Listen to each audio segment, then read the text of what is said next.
Some things that we can observe here is that the fields sibling and spouse and parent and children, they're very similar, right? So if a person has siblings or spouses or parents and children's, I could try to concatenate these two together to try to see if I can get better values here. If you see the correlation coefficient for these two are very low. So I can basically go here and try to create a new column combining these two and see if I improve my results. So let's go ahead and do that. I will create a new cell and I will call this new column relatives.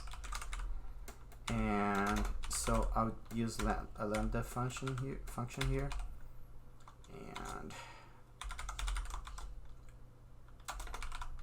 so I would do if the siblings and spouses plus the parents and children is greater than 0,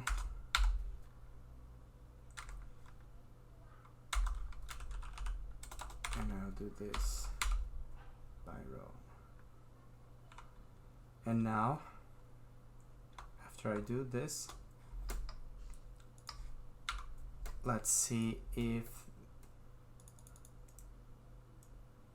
this correlation value changed in any manner.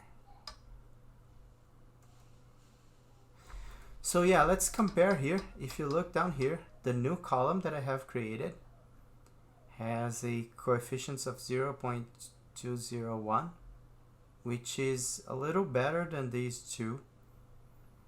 So maybe I can use this for a model that I will run to try to maybe predict or understand survivability.